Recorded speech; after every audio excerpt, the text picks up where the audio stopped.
வேலை கிடச்சிருச்சுன்னா அவன் news paper படிக்கிறதே விட்டுறான். வேலை கிடைக்கிறவங்களும் தான் பேப்பரை பார்த்துக்கிட்டே இருப்பாங்க, எங்கே வேலை வாய்ப்பு இருக்குது வேலை வாய்ப்பு இருக்குன்னு. பின்னாடி எப்போ எங்களுக்கு தெரியுதுன்னா, இப்படி பல கூட்டங்களுக்கு போய் அங்கங்கே மக்களோட உட்காந்து பேசும்போது, கலந்து பேசும்போது தான் என்ன சொல்கிறான், இந்த பில் மொலிசன் என்ன சொல்லியிருக்கான்னு தெரியுமான்னு கேட்குறான்.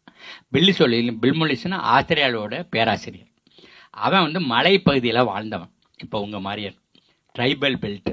அவன் திரும்பி ஒரு நாள் போய் பார்க்குறான், ஆடரா அந்த காடுகளை காணாமே, அங்கே வேட்டையாடுற மிருகங்களை காணாமே, மலையை காணாமே, தண்ணியை காணாமே, விறகுக்கு இந்த மரத்தை காணாமே. அப்போ இந்த மக்கள் வந்து ரேஷன் கடையில் வாங்கி திங்கிறாங்க, நோயாளியாக இருக்கிறாங்க. வெறுத்து போனவன் வந்து வேலையை ராஜினாமா பண்ணான். அவன் கூட இருக்க கேட்டான், ஏன் ராஜினாமா பண்ணுறான்னா, நான் வாழ்ந்த பகுதியில் அந்த மக்கள் வந்து மோசமான நிலையில் இருக்காங்க, அவங்களுக்காக நான் யோசிச்சணும் ஏதோ செய்யணும்னா. அப்போ நானும் வரேன்னா அவனும் ரீசன் பண்ணான்.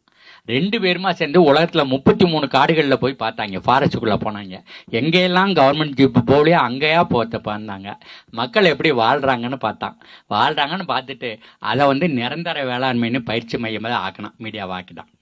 அதில் என்ன பண்ணான்னா, பெர்மனண்ட் அக்ரிகல்ச்சர்னு எழுதிட்டு சொன்னால், இது அக்ரிகல்ச்சராகவே இருக்கக்கூடாது, கல்ச்சராக இருக்கணும்னு சொன்னான். அந்த அக்ரியை வெட்டி எடுத்துட்டு பெர்மா கல்ச்சர், கலாச்சாரமாக இருக்கணும்னு ரொம்ப அழகாக அவங்க எல்லாம் கொண்டு வந்தோம்.